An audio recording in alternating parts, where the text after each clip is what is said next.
we have a tremendous amount of captured fighters, ISIS fighters, over in Syria, and they're all under lock and key.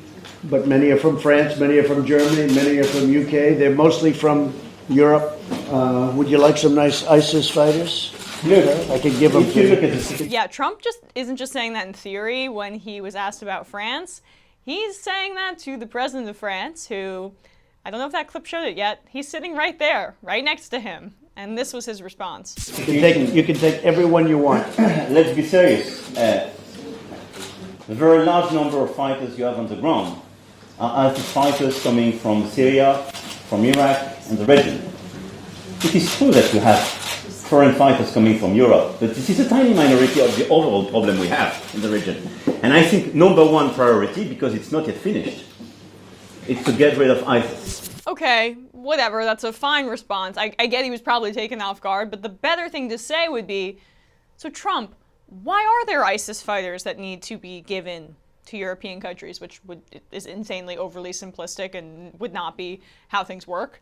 But yeah, why are there? Well, that's because, as some of you may remember from a few months back, Trump backstabbed the Kurds who were guarding the ISIS fighters in northern Syria. He allowed Turkey to invade the Kurdish territory, which means that the Kurds who were guarding the ISIS fighters fled, which freed the ISIS fighters. So Trump's actions freed the ISIS fighters, and now he's trying to strong-arm France to cover for his own ridiculous knee-jerk, disgusting decision where he once again sides with a right-wing authoritarian in Erdogan. It's like he has an affinity for them.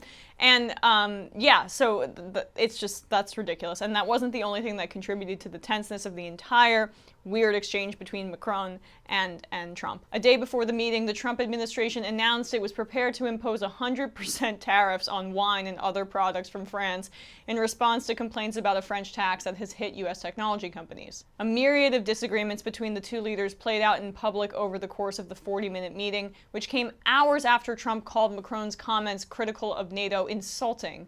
The icy tone was a far cry from the warm embraces and state visit the two men have shared over the past 2 years. Trump emphasized his very good relationship with Turkish President Erdogan after Macron noted disagreements between Turkey and the rest of the alliance on the definition of terrorism. So there you have it. Once again, Trump cannot play ball with our allies, and he's making far-right people like Erdogan. I mean, Turkey is traditionally a U.S. ally, but Trump is cozying up to him. He's cozying up to Kim Jong-un. He's cozying up to Modi. He loves all of these right-wing authoritarians. I mean, Brazil, yeah, what we're seeing with Bolsonaro is also part of that, and alienating people who would normally be our friends. And like Macron's a neoliberal center-left guy. I don't got a ton of love for him, but he's at least an adult in the room. And for Trump to just childishly be like, yeah, we'll give them to you. It's like, yeah, this isn't a game of tag buddy or like some sort of childhood playground thing. This is foreign policy.